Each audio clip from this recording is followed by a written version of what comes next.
ओम नमः शिवाय। जिस प्रकार इस ब्रह्मांड का ना कोई अंत है और ना ही कोई शुरुआत, उसी प्रकार शिव अनादि हैं। संपूर्ण ब्रह्मांड शिव के अंदर समाया हुआ है। आइए श्रवण करते हैं सोमवार व्रत कथा। प्राचीन काल की बात है।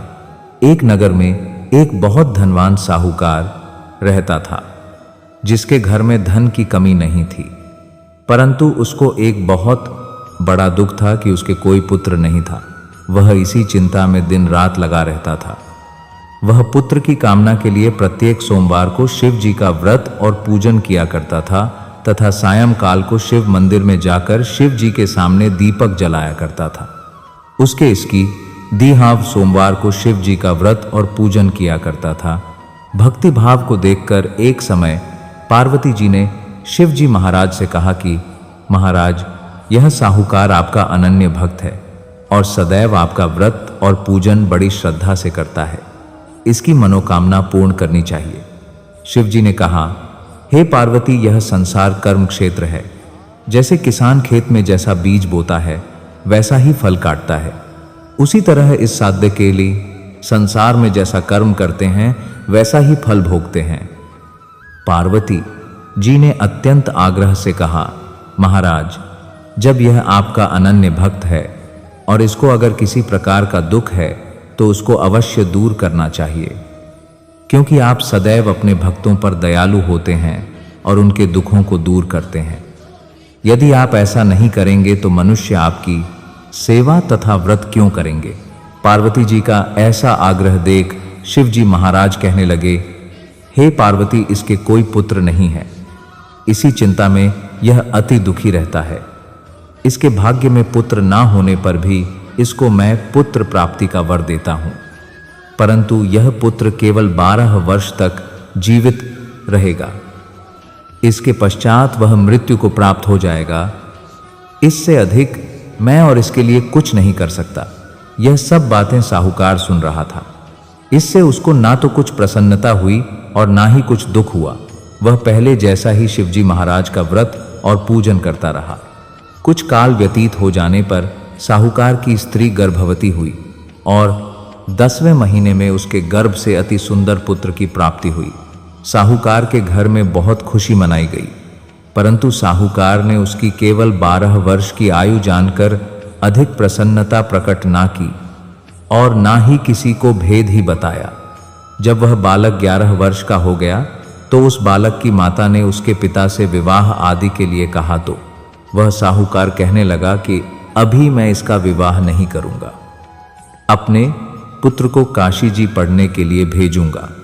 फिर साहूकार ने अपने साले अर्थात बालक के मामा को बुला के उसको बहुत सा धन देकर कहा, तुम मेरे बालक को काशी जी पढ़ने के लिए ले जाओ और रास्ते में जिस स्थान पर भी जाओ यज्ञ तथा ब्राह्मणों को भोजन कराते जाओ। वह दोनों मामा भांजे यज्ञ करते और ब्राह्मणों को भोजन कराते जा रहे थे। रास्ते में उनको एक शहर पड़ा। उस शहर में राजा की कन्या का विवाह हो रहा था। दूसरे राजा का लड़का जो विवाह कराने के लिए बारात लेकर आया था, वह एक आंख से कान्हा था। उसके माता पिता को इस बात को लेकर बड़ी चिंता थी कि कहीं वर को देखकर कन्या के माता पिता विवाह में किसी प्रकार की अड़चन पैदा ना कर दें। इस कारण जब उसने अति सुंदर सेठ के लड़के को देखा तो मन में विचार किया कि क्यों ना दरवाजे के समय इस लड़के से वर का काम चलाया जाए। ऐसा विचार कर वर के पिता ने उस लड़के और मामा से बात की तो वे राजी हो गए। फिर उस लड़के को वर के कपड़े पहनाकर तथा घोड़ी पर चढ़ाकर दरवाजे पर ले गए और सब कार्य प्रसन्नता से पूर्ण हो गया। फिर वर के पिता ने सोचा कि यदि विवाह कार्य भी इसी लड़के से करा लिया जाए तो क्या बुराई है। ऐसा विचार कर लड़के और उसके मामा से कहा, यदि आप फेरों का काम और कन्यादान के काम को भी करा दें तो आपकी बड़ी कृपा होगी और मैं इसके बदले में आपको बहुत कुछ धन दूंगा। तो उन्होंने स्वीकार कर लिया और विवाह कार्य भी बहुत अच्छी तरह से संपन्न हो गया। परंतु जिस समय लड़का जाने लगा तो उसने राजकुमारी की चुनरी के पल्ले पर लिख दिया कि तेरा विवाह तो मेरे साथ हुआ है, परंतु जिस राजकुमार के साथ तुमको भेजेंगे वह एक आंख से कान्हा है। और मैं काशी जी पढ़ने जा रहा हूं।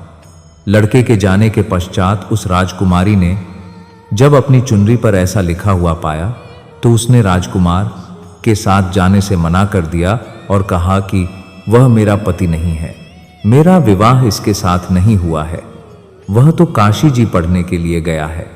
राजकुमारी के माता पिता ने अपनी कन्या को विदा नहीं किया और बारात वापस चली गई।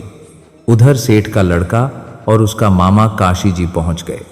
वहां जाकर उन्होंने यज्ञ करना और लड़के ने पढ़ना शुरू कर दिया।